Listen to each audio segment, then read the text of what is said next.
Assalamualaikum warahmatullahi wabarakatuh. Saya Putri Dimawati dari kelas E Malam. Di sini saya akan mempresentasikan tahapan design thinking dari mata kuliah Desain UI UX. Jadi, untuk pengertian design thinking adalah metode pemecahkan masalah yang berfokus pada kebutuhan dan pengalaman pengguna.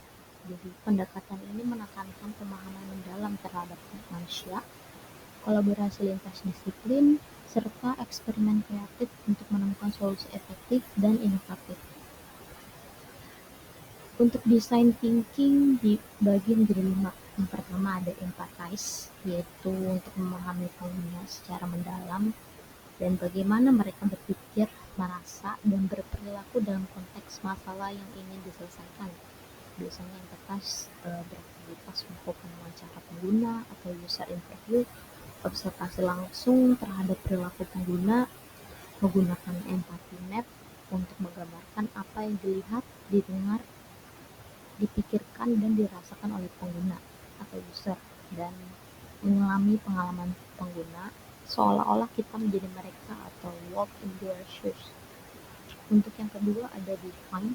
Define ini adalah mengubah hasil empati yang menjadi pertanyaan masalah yang jelas dan terarah, jadi sehingga tim dapat fokus pada akar permasalahan.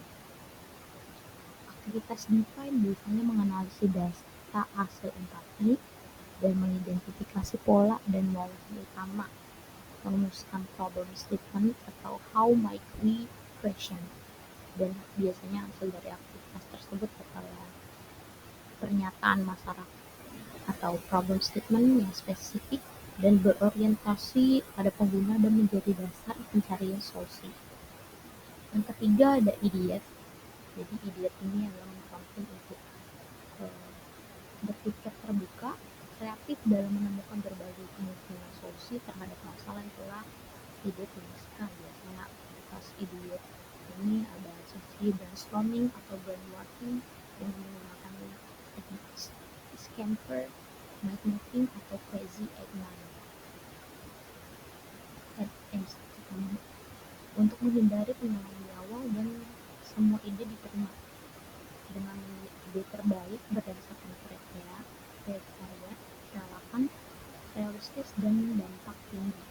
Dengan hasil dari aktivitas tersebut ada kumpulan ide-ide potensial yang siap untuk dikembangkan menjadi solusi konkret. Yang keempat ada prototype, yaitu prototype ini mewujudkan ide menjadi bentuk nyata agar dapat diuji dan dievaluasi oleh pengguna. Biasanya prototype beraktivitas membuat sketsa, storyboard, atau model sederhana dengan menggunakan alat bantu seperti kertas, kartun, atau software desain Figma, Canva, dan sebagainya. Dengan menyusun low definitive prototype atau high definitive prototype. Dengan hasil dari aktivitas prototype yang mempresentasikan solusi agar pengguna dapat berinteraksi dan memberi masukan.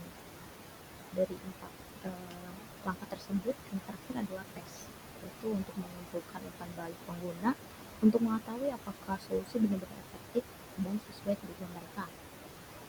Aktivitasnya biasanya melakukan uji coba langsung dengan pengguna, mengamati cara pengguna berinteraksi dengan prototype